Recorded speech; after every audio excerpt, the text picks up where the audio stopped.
The overhead lights in the emergency room hummed with a low, sterile buzz, the kind of sound that usually soothed me when I was the one holding the chart, not lying beneath it.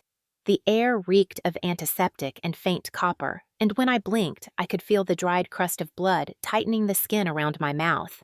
A crack split the corner of my lip, and a droplet ran warm again down my chin. My reflection in the metal cabinet door stared back at me. One eye swelling shut, cheekbone flushed in a grotesque violet bloom. I looked like one of my own patients, not the nurse who cleaned their wounds, and whispered, "You're safe now." Tonight, I was the wound. My name is Claire Morrison. I am 35 years old, and until 2 hours ago, I believed that the worst pain a family could inflict was neglect. I was wrong. The curtain at the end of the ER bay shifted, and my co-worker, Dr. Evan Hall, appeared. His face froze. "Claire, what happened?" His voice cracked halfway between disbelief and rage. I wanted to answer, but my mouth refused to move. The words were trapped somewhere behind my tongue, heavy and useless. He looked at my chart, then back at me. "You're listed as the victim in a domestic assault case." He swallowed hard. "Who did this?" I opened my mouth, but before I could speak, the automatic doors at the end of the hallway hissed open. The air changed. The hum of fluorescent lights seemed to bow under the weight of something heavier. I heard my father's voice, first calm, authoritative, as if he were walking into a courtroom, not an emergency ward. "Where's my daughter?" he asked. My mother's heels clicked behind him, followed by a lighter, slower rhythm. Melissa's rhythm. I froze. My pulse spiked against the monitor. I could hear the paper tag around my wrist rustle as my hand trembled. Evan turned ready to intercept them, but they brushed past him like he was a child. I heard my mother gasp, not at me, but at Melissa. "Oh, sweetheart," she said, wrapping her arms around my sister. "Are you okay?" Melissa's voice was soft broken, just enough to sound innocent. "I didn't mean to. She just wouldn't stop." My father placed a firm hand on Melissa's shoulder, the same hand that once rested on my back when I learned to ride a bike. Now it anchored the person who shattered me. I watched motionless as my parents hugged her. They didn't look at me. Not once. My father said, "We'll take care of this quietly." My mother nodded. "Families have disagreements. We don't need outsiders involved." Evan's eyes widened. "Outsiders," he said. "She's your daughter. She's bleeding." But they didn't hear him. Or maybe they did and chose not to. I couldn't feel my lips anymore, but I felt the heat in my chest rise, spreading like a slow burning wave. For the first time in my life, I didn't cry. I laughed, a sound brittle and strange, echoing off the tiled walls. The sound startled even me. My father turned, finally his eyes narrowing. "Claire, stop making a scene." I stared back at him, voice low, hoarse from the taste of blood. "A scene," I whispered. "You haven't seen anything yet." The monitor beside me beeped faster, matching my heartbeat. Melissa flinched, her mask cracking for a split second, revealing the cold satisfaction underneath. I memorized that look, because even as the pain crawled up my spine, I knew something with absolute clarity. That was the moment I stopped being the victim they trained me to be. That was the moment I became the evidence. It started with the smell of wine and rain. The house had that same quiet hum it always did before something ugly happened. My sister Melissa had come over under the pretense of talking things out, her voice syrupy sweet over the phone. "Mom says you've been distant, Claire. We just want to reconnect." It was a lie. Melissa never called unless she wanted to win. I should have known. I should have locked the door. The clock on the wall read 7:14 p.m. when the first glass shattered. She had brought a bottle of Merlot, poured herself a heavy glass, and started asking questions that weren't really questions. So, still single. Still working nights. Her smile didn't reach her eyes. I tried to change the subject, but her tone shifted the sweetness gone. "You think you're better than us, don't you? Because you got out." I froze. "What are you talking about?" "Don't play innocent," she snapped. "You left this family. You abandoned Mom and Dad. You make us look like fools." The storm outside cracked through the window panes like an omen. "Melissa," I said quietly, "you're drunk." Sit down. She laughed a sharp, mean sound. God, you sound just like Dad. Always telling people what to do. I turned away, rinsing the plates, trying to keep my voice even. I'm not doing this with you. I heard the chair scrape behind me fast. You think walking away makes you stronger, she said. You've been judging me since we were kids. Remember when you told Mom I lied about my internship? You loved being the perfect one. That's not true. It's always been true, she hissed, moving closer. You took everything. Dad's approval, Mom's attention, every bit of air in this house. You even took my job opportunity when you got that hospital position. You couldn't let me have anything. Melissa, that position was open for anyone. Shut up. The wine glass hit the counter, exploded into shards. I stepped back, the liquid running down the cabinets like spilled blood. Stop, I said. You're not making sense. Oh, I make perfect sense, she spat. You always act like the victim, but you're the reason this family fell apart. She lunged forward. I moved instinctively, but her hand caught my arm nails digging into skin. Let go, I shouted, twisting, but she shoved me hard into the counter. My hip slammed against the granite edge. Pain shot up my side. Before I could breathe, her fist came next open-palmed but fast, catching my cheek, then again, harder. My head snapped to the side. I tasted metal. Melissa! I gasped, grabbing her wrists, but she wrenched free. You can't keep pretending you're better than me, she screamed. I stumbled backward, hit the floor, my temple striking the edge of a drawer. The world tilted. I saw her shadow over me, her breathing heavy, unsteady. You ruined everything, she whispered. I looked up, blood dripping from my chin, and said through my teeth, No, Melissa. You did. The slap came before I finished. Then came the sound I'll never forget, a dull crack as my head hit the tile. Everything blurred color, washing into gray. I could hear my heartbeat in my ears, the room spinning, her voice fading in and out. You always deserved this, she said. Somewhere far away, I heard the front door open. Our mother's voice panicked. What's going on? Melissa's sobbing started instantly rehearsed, flawless. She attacked me, Mom. She wouldn't stop yelling. Footsteps rushed in.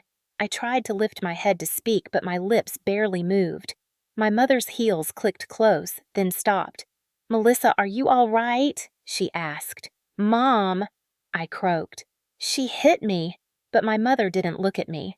She took a towel, pressed it to Melissa's trembling hands, and said the words that burned deeper than any bruise. Don't cry, sweetheart. It's okay. I'll handle this. And that's when I realized she wasn't asking who started it. She already knew who she'd protect. The paramedics said my injuries looked consistent with a domestic accident. That was the phrase they used, neat, bloodless, easy to digest. They didn't see the truth in my sister's shaking hands or the calculated tears running down her cheeks. They saw two women, one crying, one bleeding, and decided the one crying louder must be the victim. I sat on the kitchen floor, disoriented, tasting salt and copper, watching as my mother fluttered between us like a frantic bird. Please, she kept saying. Please don't call the police. This is a misunderstanding. The younger paramedic glanced at me, then at the broken glass. Ma'am, are you sure? My mother straightened her tone sharp. Yes. She fell. She slipped. Didn't you, Claire? Her eyes cut to me, hard warning. I opened my mouth, but no sound came. Every muscle in my body screamed to speak, to shout, to point at Melissa and say, she did this. But something inside me hesitated, that old familiar reflex that had been trained into me since childhood. Don't embarrass the family. Don't escalate. Don't ruin everything.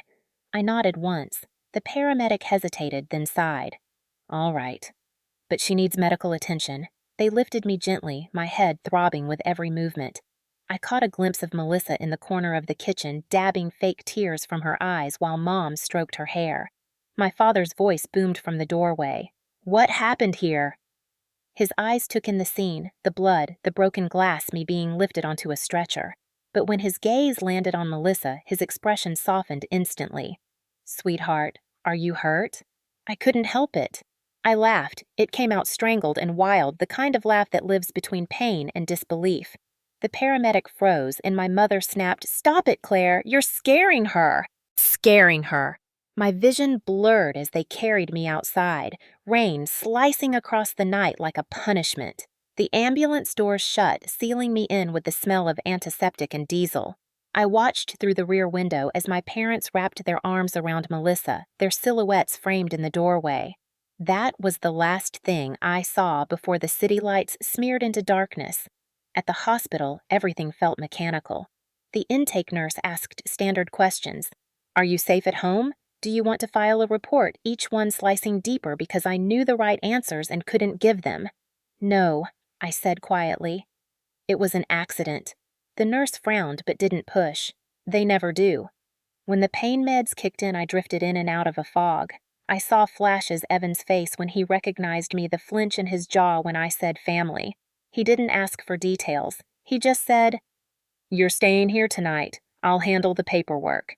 Sometime around midnight, the curtain rustled. My parents walked in. My father's expression was tight. My mother's eyes red from crying, though not for me. "How are you feeling?" she asked softly. "Like I got hit by a truck," I said. "Or maybe just your daughter." My father's sigh was heavy. "We spoke to Melissa," he said. "She's devastated." "She didn't mean for it to go that far." "Go that far," I echoed. She broke a glass over my head. "She said you provoked her." My mother's voice trembled. "Claire, you've been so angry lately. Maybe she just snapped." My chest tightened. Angry. "Because I moved out. Because I stopped being your scapegoat." My father's voice dropped to that cold, even tone that could freeze blood. "We're not discussing this here. You'll come home when you've calmed down." I stared at him. Home. That place stopped being home the moment you hugged her instead of me. He looked away. My mother wiped her eyes and whispered the words that sealed everything I had always known but never wanted to believe. "She's still your sister Claire. Don't ruin her life over one mistake." I turned my face toward the wall. She already ruined mine. The next morning, sunlight slipped through the blinds, too bright against the sterile white walls. My face felt heavy, swollen, and every pulse of pain reminded me of the night before. Evan entered quietly, his expression grim. "Your scans are clear. No fracture, just deep bruising and a mild concussion," he said, voice steady. "But the police need to take a statement." I stared at him, voice raw. "There won't be a statement." He set the clipboard down harder than he meant to. "Claire, you can't just let this go." "You think I don't know that?" I whispered. "But my parents already decided who's guilty." He looked at me for a long moment. Then, "Maybe it's time you decide for yourself." When he left, I stared at the wall, replaying every second of last night, realizing it wasn't the first time I'd been silenced. It was just the first time it left bruises. It started long before the blood, long before Melissa's fist. We grew up in a house that prized control disguised as love. My father, a retired colonel, believed order solved everything. My mother, a former choir teacher, believed peace meant keeping her voice down. And Melissa, she learned to weaponize both. When I was 8, I broke a vase while dusting the living room. Dad stormed in, belt in hand, eyes blazing. Before I could speak, Melissa pointed at me and said she was running inside. I remember the sound of leather cutting through the air, the sting across my legs, the shame that bloomed faster than pain. Afterward, my mother handed me ice and whispered, "Don't argue with your father. You'll make it worse." That's how I learned silence. Melissa learned something else, that she could make a mess and I'd pay for it. By the time we were teenagers, she had turned that lesson into art. When she skipped curfew, she'd tell Dad I distracted her. When she crashed Mom's car, she said I begged her to teach me to drive. Each time my parents believed her because Melissa cried beautifully. I didn't cry. I learned to stand still, to nod, to wait until the storm passed. Dad called it discipline. Mom called it grace. I called it survival. The years rolled like that, Melissa getting away with chaos, me cleaning up after her. When I got into nursing school, Dad barely acknowledged it. When Melissa dropped out of college 6 months later, he called her finding herself. I sent her money to cover her rent once, then twice, until the calls stopped being requests and started being demands. "You make more than me," she'd say. Family helps family. And I did, because that's what good daughters do in toxic homes. They mistake self-sacrifice for love. I didn't see the cycle until it was too late, until the night she called me over to talk, until I saw my mother pick up that towel for her instead of me. Lying in that hospital bed, I realized something ugly and simple in our family truth wasn't the enemy. Exposure was. Later that afternoon, my father returned alone. He stood by the bed, hands clasped behind his back like an officer addressing a subordinate. "We'll tell people you slipped," he said. "There's no need for this to become public." "Public!" I said, bitter laughter slipping out.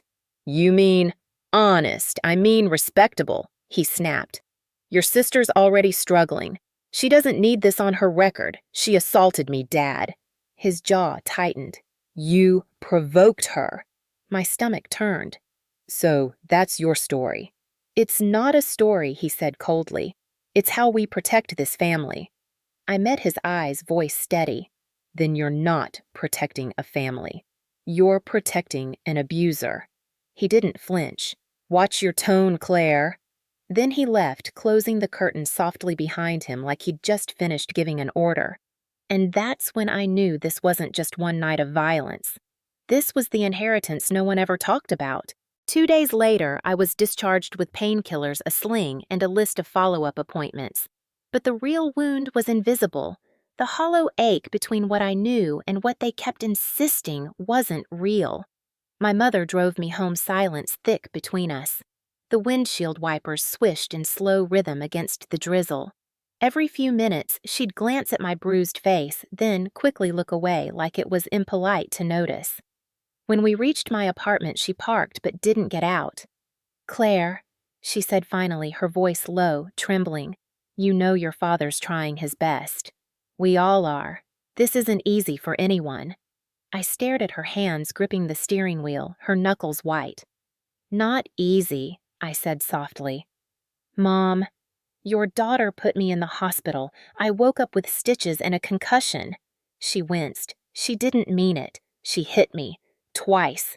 "You provoked her, Claire. You've always known how to push her." That sentence landed like a slap. "Push her," I repeated. "She came to my house drunk, screaming. You should have stayed calm," she said, her voice tightening like she was reciting a familiar script. "You know how she gets. You can't fight fire with fire." I laughed dry, sharp. "So your advice is what? Let her hit me until she feels better." My mother's lips trembled. "Don't twist my words." "Then say them right," I said. "Say, she hurt me." Her eyes filled with tears, but her silence said more than any denial could. "Mom," I whispered, "why are you protecting her?" "Because she's fragile," she said almost to herself. "She's been through so much since she lost her job. She needs us." I turned to face her fully. And what do I need? For the first time, she didn't have an answer. "You've always been stronger," she said quietly. "You'll be fine." And there it was, the compliment that wasn't a compliment, the justification wrapped in affection. I was the strong one, so my pain didn't count. My strength was their excuse to ignore me. When I stepped out of the car, she caught my arm. "Don't call the police, Claire," she said, pleading now. "Please, don't destroy this family." "Mom," I said, voice shaking. "The family was destroyed the moment you hugged the wrong daughter." She didn't answer, just sat there staring straight ahead as I closed the door. That night, I couldn't sleep. Every sound made me flinch, the hum of the refrigerator, the creak of the floorboards. I replayed her words on a loop in my head until they warped into poison. "You provoked her. You should have stayed calm. You'll be fine." It was the same language they'd always used when I was younger, the vocabulary of guilt. I made tea just to have something warm in my hands, but my fingers shook too badly to hold the cup steady. My phone buzzed, a message from Melissa. "We need to talk." I stared at it for a long time before typing back. "About what?" The 3 dots appeared, disappeared, then came back. "I'm sorry for what happened. I just want to move on." "Mom said you wouldn't press charges." I could almost hear her voice, calm, manipulative, rehearsed. "I need you to confirm that, Claire. Please, I can't have this on my record." My chest tightened. The audacity of it. She didn't ask if I was okay. She asked if I'd keep her safe. I typed, "You should have thought about that before you hit me." She replied instantly, "I told them you attacked me first. If you go to the cops, it'll be your word against mine." My stomach dropped. I could see it unfolding already, their version, their narrative, their charm. Melissa crying, my parents nodding. The perfect lie polished by years of practice. I didn't respond. I turned off my phone, sat in the dark, and realized something terrifying. In my family, truth wasn't a defense. It was a weapon they'd already learned how to turn against me. And if I didn't fight smarter, I'd lose again. 3 days later, the bruises had begun to yellow, but the ache inside me hadn't softened. The hospital scent still clung to my skin, no matter how many showers I took. Every reflection mirrors windows, even my phone screen was a reminder of what she'd done, and how no one seemed to care. I sat on my couch, staring at the police report form Evan had left in my bag. It was folded neatly, his handwriting at the top. "You don't owe them silence." My thumb traced the edge of the paper. Filing it meant war. It meant losing the illusion that my parents might ever choose me. But not filing it meant surrender. That afternoon, I drove to my parents' house, each mile tightening my chest. The Morrison home stood just as it always had, white shutters trimmed hedges, the flag my father raised every morning fluttering proudly. A shrine to decency, a lie wrapped in curb appeal. My mother opened the door before I could knock. Her eyes darted to the bruise still shadowing my face. "Oh, Claire," she said, voice trembling. "You shouldn't have come." "We need to talk," I said flatly. Her gaze flickered toward the living room. "Your father's resting. He's been under a lot of stress since—" Her voice trailed off. "Since your other daughter broke my face." I stepped inside, the smell of lemon cleaner and old tension filling my lungs. "Where is she?" "Upstairs," she said quickly. "She's been crying for days. She feels terrible." "Good," I said. "She should." My mother flinched like the word itself was profanity. "Claire, please, we just need time to heal." I turned to her slowly. "Time doesn't heal. Lies, Mom. It feeds them." My father appeared in the doorway, then wearing his pressed navy robe, his expression as composed as if he were about to address an audience. "What's this about?" he asked. I met his gaze. "Accountability." His jaw tightened. "You need to let this go." "She assaulted me, Dad. You provoked her," he snapped before I finished. "You came here looking for trouble. You always have." "I came here for dinner," I said, my voice rising. "I came because she asked to make peace." He stepped closer, eyes sharp. "Enough. You're turning this into something it isn't." My laughter came out bitter and hollow. "It is something. You just don't want anyone to see it." "We handle family matters privately," he said. "We always have." "Privately," I repeated. "You mean quietly. You mean cover it up like you did when she stole from Mom's account, when she crashed your car, when she failed out of college." He moved fast, slamming his hand against the table. "Watch your mouth!" The sound echoed through the room like thunder. My mother whispered, "Please, both of you." "No," I said, cutting her off. "You've spent your life keeping peace, Mom." But peace built on silence isn't peace. It's control. My father's face darkened. "You will not talk to your mother like that." "Then maybe I'll talk to the police instead." The words hung in the air, electric. For the first time, he hesitated. My mother gasped.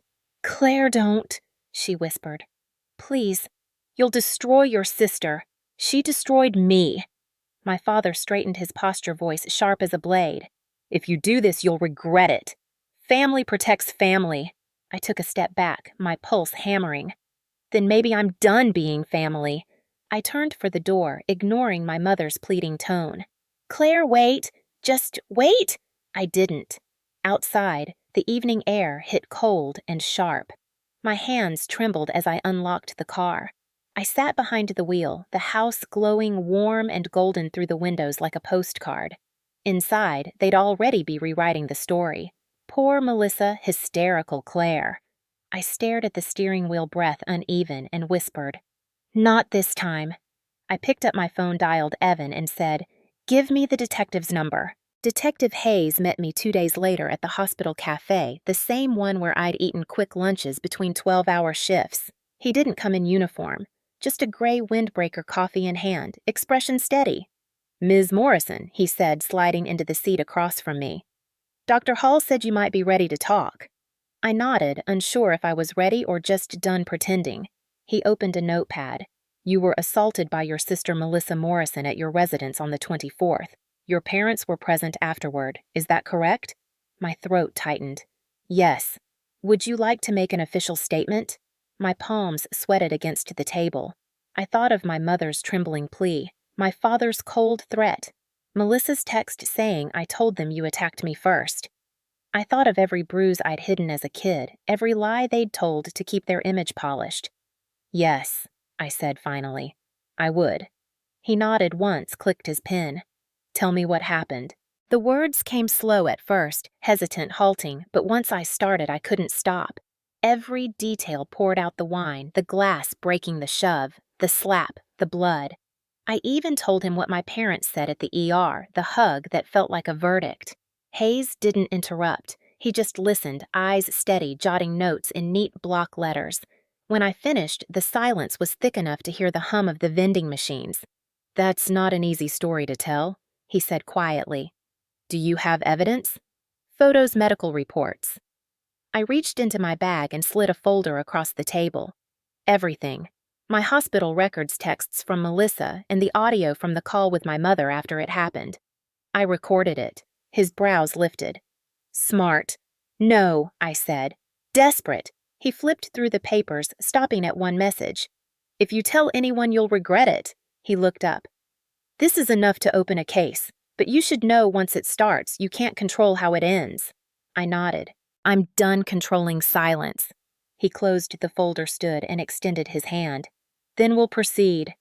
That night, my phone rang. Unknown number. I answered, and the voice I'd known all my life came through, trembling with fear disguised as anger. "What have you done?" my father said. "Detectives came by today. They talked to your mother. To Melissa. Do you have any idea what you've started?" "Yes," I said calmly. "The truth. You've humiliated this family." "You did that yourselves," I said. "I'm just making it official." He inhaled sharply, the sound like a threat. "Do you really think anyone will believe you over us?" "Over her. I don't need them to," I said. "I have evidence." There was a pause, then low and venomous. "You'll regret this." He hung up. My knees trembled, but I didn't cry. For the first time in years, I felt something cleaner than fear clarity. Over the next week, the investigation moved fast. Detective Hayes visited my parents' house, asked questions they couldn't dodge. Melissa tried to charm her way through it all, smiles and tears, but when they played the audio of her threat, her mask cracked. "That was taken out of context," she insisted. "She provoked me." "She always does."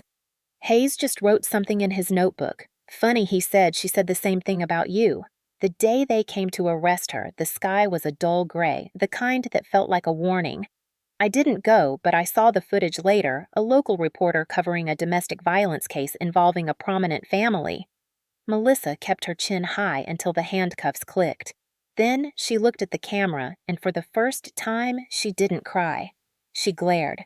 My phone buzzed nonstop that night, calls, messages, relatives asking, "How could you do this to your sister?" I didn't answer any of them. I sat on my porch with a blanket around my shoulders, bruises fading under the soft glow of the porch light, and whispered to the night I didn't destroy the family. I just stopped letting them destroy me. The arrest made the local paper within 24 hours. The headline was short, sterile, but sharp enough to draw blood: "Local charity worker charged in domestic assault case." Beneath it was a blurred photo of Melissa being escorted to a police car, her perfect hair undone, her eyes wide and wet. My phone wouldn't stop vibrating. Calls, texts, emails, friends from high school coworkers, even old neighbors. Most messages started with sympathy and ended with judgment. "You should have kept this private. Families fight Claire. Why ruin her life? She's still your sister." I deleted them all. But some were different. Strangers, women, mostly writing from Maine, Ohio, Texas, everywhere. "I read your story. I went through the same thing. Thank you for speaking up. Those were the ones that kept me going. Evan called that night voice low but proud. They'll try to spin this, he said, but you did the right thing. I wanted to believe him, but as the days passed, the Morrison name became a whispered punchline in town. My parents stopped answering my calls. When I drove past their house, the blinds were closed, the flag gone. I found out through a mutual friend that my father had been asked to step down from the Veterans Board he chaired. My mother quit the church choir. Too much attention, the friend said softly. They're humiliated. I thanked her, though I didn't know why. I'd spent my life trying not to embarrass them. Now I was the scandal they couldn't scrub away. A week later, I was subpoenaed to testify at the preliminary hearing. Sitting in the courtroom was like walking through a fever dream. The same parents who once told me family protects family sat behind the defense table, eyes cold and distant. Melissa was in the front, her wrists free, but her expression shackled. When the judge asked for my statement, my heart hammered so loud I could barely hear myself. My sister assaulted me, I said into the microphone. My parents witnessed the aftermath and chose to hide it. They told me to stay silent. I won't anymore. My voice shook, but I didn't stop. For years, this family has lived off a lie called peace. But peace without truth is just control. Someone in the courtroom gasped softly. My mother bowed her head. My father clenched his jaw. Melissa's lawyer objected, claiming emotional manipulation, but the judge waved him off. Continue, she said. That's all I replied. I just wanted to stop pretending. When I left the courthouse, the reporters swarmed their questions, slicing through the humid summer air. Claire, did you expect your sister to be arrested? Do you feel guilty? What about your parents? I didn't answer any of them. I just kept walking until I reached the parking lot. Evan was waiting by my car. You okay? He asked. No, I said. But I'm free. He smiled faintly. That's a start. Over the next month, the ripples kept spreading. Melissa's charity suspended her indefinitely. My father stopped being invited to veterans' functions. My mother's friends at church avoided her like a stain that might rub off. For once, they were the ones living in silence. It should have felt like victory. Instead, it felt like truth heavy, complicated, but real. One night, I got a letter in the mail. No return address, but I recognized the handwriting instantly. My mother's. We visited Melissa today. She asked about you. She's scared. She misses you. We all do. Please end this before it destroys what's left of us. I read it 3 times before tearing it in half. Then I whispered to the empty room. What's left was never worth saving. I turned off the lights and sat in the quiet, the same quiet they once used to control me. Except this time it didn't feel like silence. It felt like peace. The trial began 6 weeks later inside a courthouse that smelled of old wood and dust and nerves. The hallway outside the courtroom buzzed with whispers. Neighbors, reporters, even church members who had come to watch the Morrison family unravel. I sat at the prosecution table beside Detective Hayes, hands clasped so tightly that my knuckles turned white. Across the aisle sat Melissa dressed in beige, her hair tied neatly back. She looked small, harmless, almost fragile. Her lawyer leaned close, whispering rehearsed pity into her ear. Behind her sat my parents. My father in his pressed navy suit, my mother in a pearl gray dress, her hands folded in her lap like she was at a funeral. Maybe she was. The bailiff called the room to order, and the judge entered a woman in her 60s with silver hair pulled into a bun, eyes that looked like they'd seen too much. State versus Melissa Morrison, she said, charged with aggravated assault and intimidation of a witness.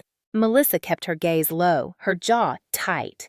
The prosecutor, a sharp-eyed woman named Lillian Price, stood and began. The evidence will show that the defendant assaulted her sister Claire Morrison, causing serious bodily harm, and that her parents knowingly attempted to conceal the crime.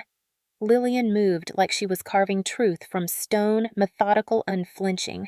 She displayed the photos first, my swollen face, the stitches, the hospital report with my name printed across the top. The courtroom murmured. Then came the audio recording the call with my mother. Don't call the police, Claire, please. Don't destroy this family. The sound of my own voice replying, she already did. My mother's face crumpled in her seat. My father's jaw twitched but didn't move. Then came Melissa's messages. "If you tell anyone, you'll regret it." The judge leaned forward slightly. "Ms. Price, who received this text, the victim, Your Honor," Lillian said, "from the defendant." The defense attorney rose, voice slick. "Your Honor, these are emotional family matters, not crimes." Two sisters had an argument. An argument, Lillian snapped. She spent the night in the hospital. The judge silenced them with a look. "Continue." When it was my turn to testify, I felt the weight of every eye in that room. I took the stand, raised my hand, swore to tell the truth, and did. My voice trembled at first, then steadied. She hit me. She threw a glass. She didn't stop until I fell. And when my parents arrived, they didn't ask what happened. They hugged her. Melissa's head jerked up. "You're twisting it," she shouted. The judge banged the gavel. "Ms. Morrison, you will remain silent." I looked straight at my sister. "You've twisted everything your entire life, but not this." My father stood then, suddenly his voice booming from the back. "Enough! She's lying!" The judge's eyes snapped toward him. "Sir, you will sit down or be removed from the courtroom." The silence that followed was suffocating. My mother whispered something, tugging at his sleeve, but he yanked his arm away. I took a deep breath, turned back to the jury, and said softly, "They told me silence kept peace. But peace built on silence isn't peace. It's control." Lillian rested a hand on the table, a signal to stop there. She knew that was the line. When I stepped down from the stand, my knees shook, but something in me had settled a stillness that felt like truth. The judge delivered her verdict 3 days later. Melissa Morrison is sentenced to 4 years in state custody and mandatory rehabilitation for anger management and alcohol abuse. Her record will reflect the felony. My father's shout echoed through the chamber. "You destroyed your own sister." I turned to him, voice calm. "No, Dad. I just stopped covering for her." The judge's gavel came down again, final and sharp, the sound of justice at last. As I walked out of that courtroom, sunlight spilled through the windows, warm and unfiltered. Evan waited by the steps, hands in his pockets. "It's over," he said quietly. "No," I replied, breathing deep. "It's finally begun." The verdict echoed across town like a storm that refused to pass. By morning, every local news outlet had the story. Charity found her sentenced in domestic assault case. Some reports were clinical, others read like gossip. But they all had one thing in common: my name. Claire Morrison, the woman who sent her own sister to prison. People loved to whisper that part. At the grocery store, I could feel the stares. Some were sympathetic, but most weren't. To them, I wasn't a survivor. I was a traitor.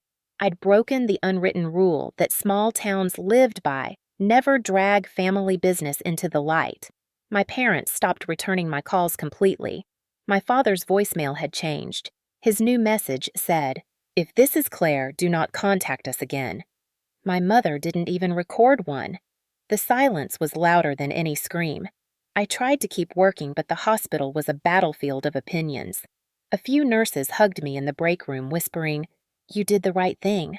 Others avoided me. One woman muttered under her breath, "If I turned in my sister, my mom would die of shame." I didn't respond. Shame had already taken enough of my family.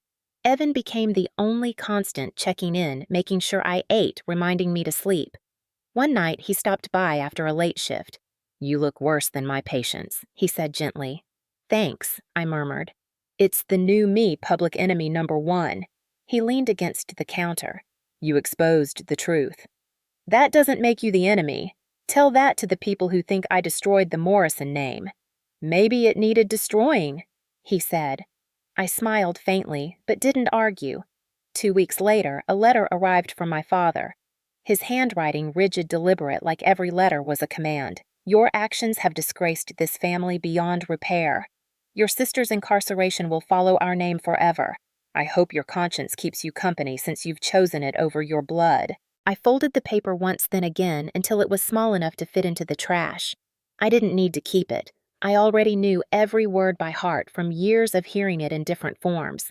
Around town, people began to pick sides. Some whispered that Melissa got what she deserved. Others said I'd overreacted, that girls fight and siblings get heated. I even overheard a woman at the pharmacy say, if she was my daughter, I'd have disowned her too. I wanted to tell her they already had. But there was one moment that caught me off guard. A stranger, an older woman in her 60s, stopped me outside the hospital.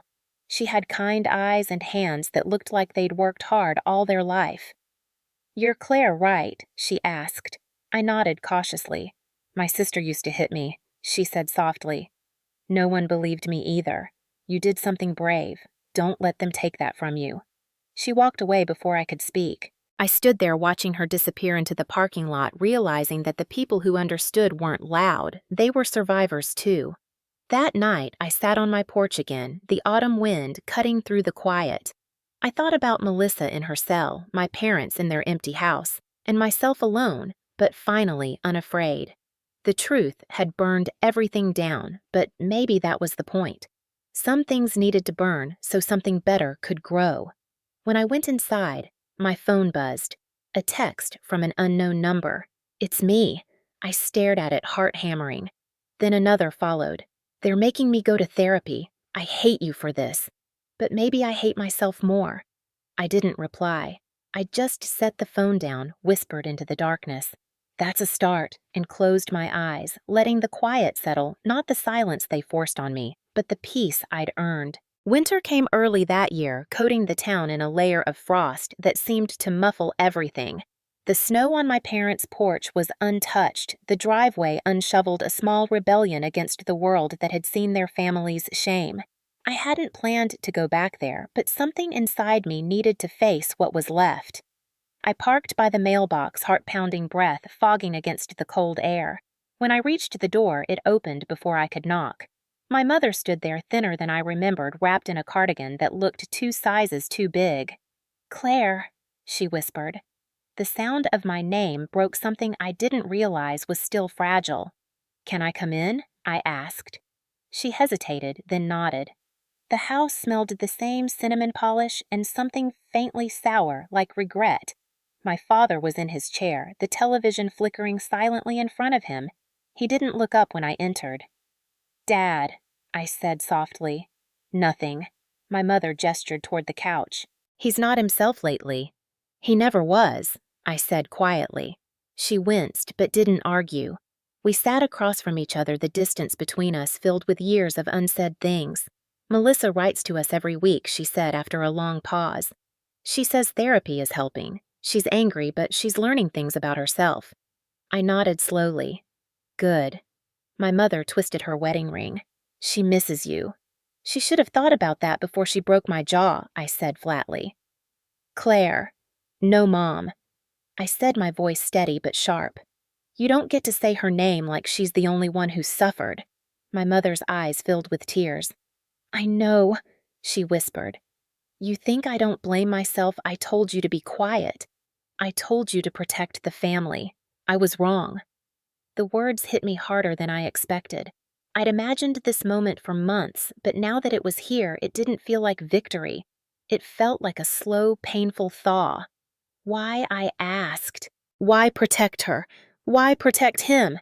She looked down at her hands. Because if the world saw what we really were, I'd have to admit I failed.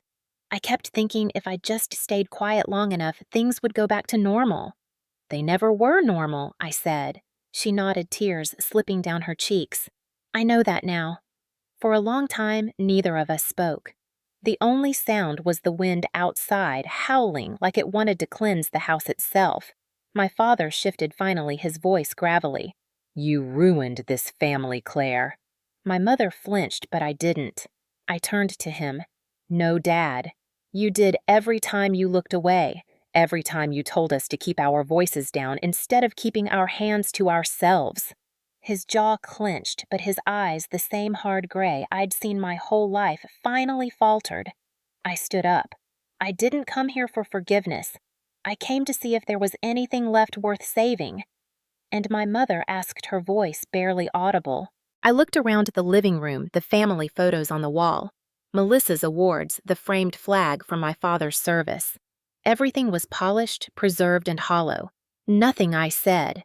My mother sobbed quietly, pressing her face into her hands. I hesitated for a second, wanting to reach for her, but some wounds heal only by distance. I walked to the door, pulling my coat tight. My father's voice came one last time, low and tired. "You'll regret this, Claire." I turned back, hand on the knob. "Maybe," I said, "but at least I'll regret something that's mine." When I stepped outside, the cold bit at my skin, but it felt clean, sharp, alive. Behind me, the Morrison house stood still, trapped in its own silence. For the first time, I didn't feel part of it. I was free from it. The snow crunched under my boots as I walked to the car, leaving a single line of footprints clear, separate, and my own. Spring came slowly melting the winter silence into something softer. I moved to a small apartment near the coast where the ocean wind smelled like salt and freedom. My scars had faded by then, the one on my jaw barely visible unless the light hit just right. But I still caught myself touching it sometimes, a reminder of what it cost to tell the truth. I started working fewer night shifts at the hospital, spending my days volunteering at a support center for victims of domestic violence. The first time I sat across from a woman with bruises blooming under her makeup, I felt something twist inside me. Her voice shook as she said, "I can't tell anyone. They'll call me a liar." I handed her a tissue, smiled gently, and said, "They called me that too. Tell them anyway." Her eyes filled with tears, and she nodded. That's when I knew I was finally where I was supposed to be, not surviving, but helping others survive. Some nights when the air turned quiet and the waves crashed against the rocks outside my window, I'd think about my family. I hadn't heard from my father in months. My mother sent a few letters, short, hesitant ones, updates about Melissa's therapy, her progress, her apologies. "She's different now," my mother wrote once. "She says she wants to see you." I read that one 3 times, folded it neatly, and set it in a drawer. Forgiveness wasn't impossible, it just wasn't ready yet. One evening I sat by the ocean with Evan. He'd moved to a new hospital 2 towns over, but still drove down on weekends. We watched the sunset turn the water gold. "Do you ever miss them?" he asked. "Sometimes," I said, "but I think I miss the idea of them more than the people they actually were." He nodded slowly. "You know, you could have stayed silent like most people, but you didn't." "Silence kept me alive for a long time," I said. "Then it almost killed me." He smiled faintly. "You're tougher than anyone I know." I shook my head. "Not tough, just done being quiet." When he left, I walked along the shore until the sun dipped below the horizon. The ocean roared endless and wild, and for the first time in my life, I didn't feel small in front of it. I felt equal. The next morning, I received an email from a woman in Idaho. She'd seen my story online. "My daughter finally left her abusive husband after hearing what you did." She wrote, "You saved her life." I read it twice, tears blurring the screen. That single message meant more than all the apologies my family never gave me. That night, I opened my window wide and let the sound of the waves fill the apartment. I thought about the girl I used to be, the one who hid bruises under long sleeves, who whispered apologies for things she never did, who believed peace meant obedience. I wanted to tell her something, so I said it out loud into the wind. "You were right to fight back." The room stayed silent, but it didn't feel empty. It felt sacred, like the universe had heard. Months later, I stood in front of a small audience at a community center sharing my story publicly for the first time. My voice didn't shake. "They taught me silence was peace," I said. "But peace without truth isn't peace, it's prison. You don't have to stay there. You're allowed to speak." The crowd was quiet for a long time. Then someone started to clap, then another, until the whole room was on its feet. I smiled through tears, knowing this was the closure I'd been waiting for. Not their forgiveness, not the verdict, but this moment of truth shared out loud. Later, walking home under the streetlights, I whispered the same line that had carried me through everything. They told me to stay quiet for peace. But peace built on silence is just control. And as the night breeze brushed my face, I smiled because I finally understood what real peace felt like. It wasn't quiet, it was freedom.